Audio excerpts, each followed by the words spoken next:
Bonjour à toutes et tous, je suis ravie de vous retrouver dans cette nouvelle vidéo pour vous parler de l'ange qui va régir du 8 au 12 novembre.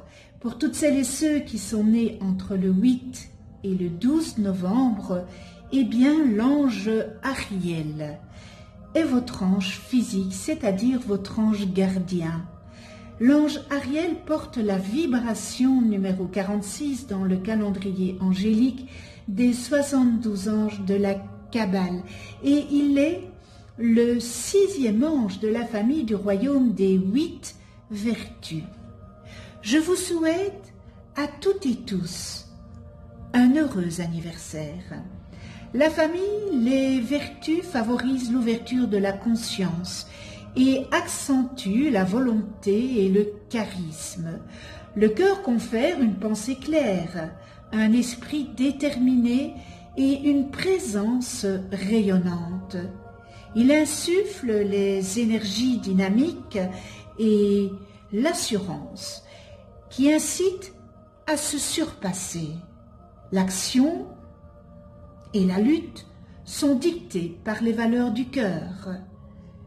Elle vise à libérer le monde des forces négatives. Ces anges permettent également de développer le sentiment d'unité avec la divinité.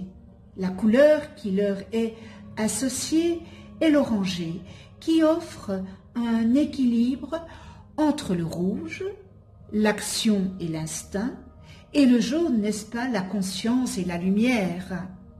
Elle accorde la vitalité, rétablit le bien-être et l'équilibre physique. Alors ce bel ange Ariel, c'est l'ange révélateur, l'ange de révélation et de l'ésotérisme qui favorise l'accès à des trésors cachés. Il permet d'allier l'intuition au pragmatisme pour faire aboutir tous les projets.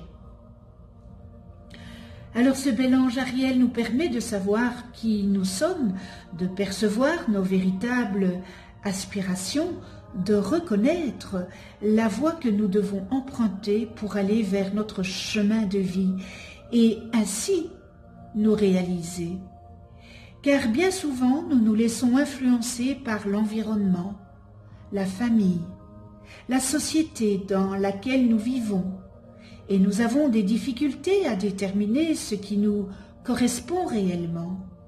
Cette perception révélatrice va nous aider à retrouver le chemin de notre être profond et pourra se présenter sous forme d'idées soudaines et non suggestionnées par le contexte dans lequel nous vivons. Ces idées pourront même être à l'encontre des concepts du milieu environnant, ce qui ne devra pas nous arrêter pour autant, n'est-ce pas, dans notre élan, bien au contraire.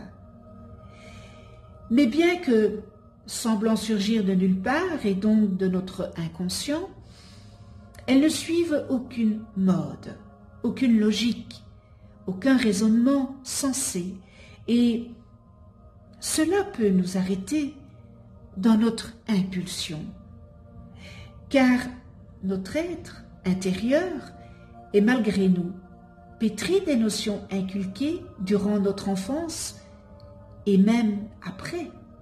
Il conviendra donc de bien cerner cette perception révélatrice et de l'accepter, ce qui nous permettra de mieux nous connaître, c'est-à-dire de mieux connaître nos véritables désirs.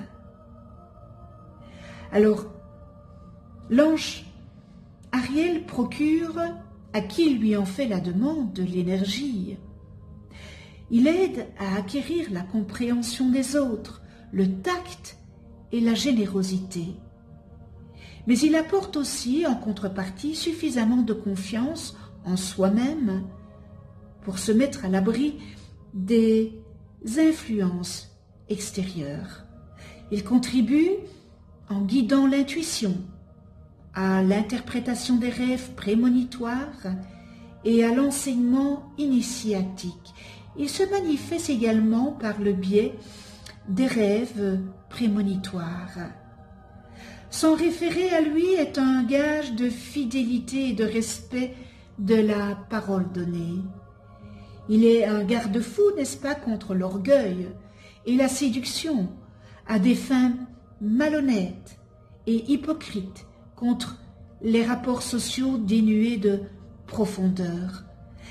Parce qu'il favorise la réalisation des projets, on demande son soutien pour lutter contre l'apathie, pour stimuler dans l'effort autant soi-même que son entourage.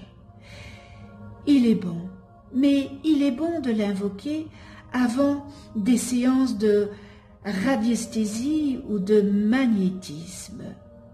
Alors ce bel ange associé au soleil, à la maîtrise sur l'ensemble du corps, qu'il rend robuste, n'est-ce pas, et endurant même chez ceux qui ont une frêle apparence. Si vous recherchez des trésors cachés du magnétisme, la radiesthésie, prendre des forces physiques et morales pour mener à bien un projet, fortifier son organisme, eh bien, il faut invoquer ce bel ange Ariel.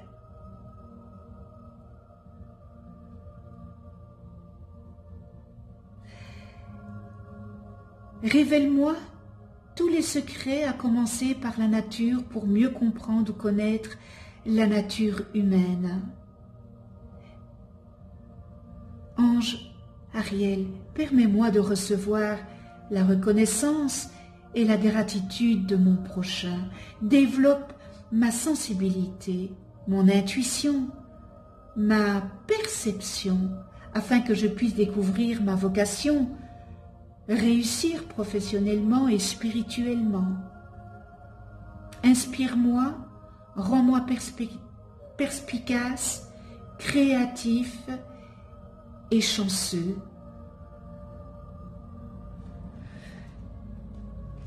Prière à ce bel ange Ariel. Ariel, je veux me dégager de mes filets de matière pour parcourir tes espaces infinis, ton monde spirituel. Je veux dépasser le monde concret, matériel, pour me saturer d'éternité. Révèle-moi, ange Ariel, tous les secrets enfermés dans ta profondeur divine, afin que je puisse les transmettre à la société des humains, mes frères et sœurs. Illumine, ange Ariel, mes centres de perception spirituelle, pour que je puisse dévoiler et montrer à mes frères humains les trésors cachés, endormis quelque part dans les profondeurs de mon être et de leur être. Et alors, accorde-moi la grâce de réussir pleinement mon existence, car ma réussite sera ta réussite et celle du Créateur et Maître de l'univers, pour le plus grand bien de tous. Merci avec toute ma gratitude. Nous en venons aux qualités et aux distorsions de cet ange Ariel. Et dans les qualités, on retrouve perception révélatrice, faculté médiumnique, clairvoyance, clairsentience, clairaudience, découverte de trésors cachés, méditation, rêve et signes révélateurs, découverte des secrets de la nature, reconnaissance, gratitude, subtilité, discrétion, porteur d'idées nouvelles, inventeur, découverte de secrets philosophiques qui amènent à réorienter sa vie.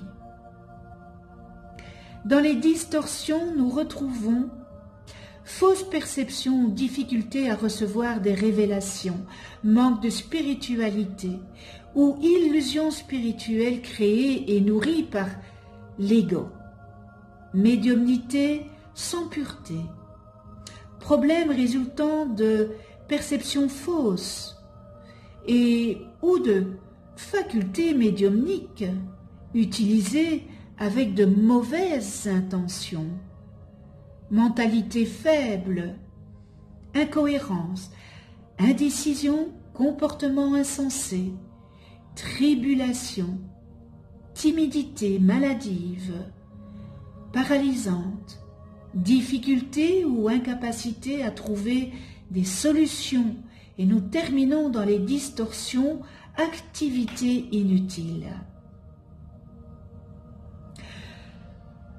Nous pouvons toujours travailler nos distorsions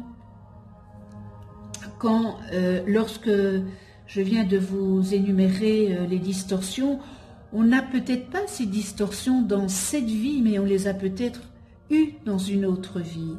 Et de la façon dont nous réagissons, de la façon dont nous vivons ici et maintenant, eh bien, il y a peut-être en nous, sans que nous le sachions, ces distorsions, puisque bon, nous ne sommes pas dans la connaissance de nos vies anciennes, ça serait trop facile, n'est-ce pas? Donc il est bon de travailler chaque ange 5 jours. Évidemment, nous n'avons pas assez avec 5 jours pour transcender les distorsions de tous les anges, mais au fil des années, en travaillant 5 jours avec chaque ange, eh bien, au fil des années, nous transcendons ces distorsions. Alors, connais-toi toi-même et tu connaîtras l'univers. Si vous ne connaissez pas le nom de vos anges, inscrivez votre date et heure de naissance en commentaire, je vous les calculerai gracieusement. Vous allez voir apparaître une vidéo, eh bien cette vidéo vous explique qu'est-ce qu'un ange, comment travailler avec les anges, etc., etc. Vous avez la possibilité aussi de déposer une attention en commentaire. Et moi, j'allumerai une bougie pour cette attention. Un tout grand merci à vous, à tous mes abonnés, à tous ceux qui ne sont pas abonnés, qui viennent sur ma chaîne. Et c'est peut-être l'occasion de vous abonner et de cliquer sur la petite clochette pour être averti des prochaines vidéos que je mets en ligne. Merci avec toute ma gratitude. On se retrouve pour une autre vidéo et ça sera avec l'ange Azalia. Azalia, porteur de la vibration numéro 47 dans le calendrier angélique de la Kabbale et qui régira du 13 au 17 novembre. D'ici là, prenez soin de vous dans la douceur et de ceux que vous aimez. À tout bientôt.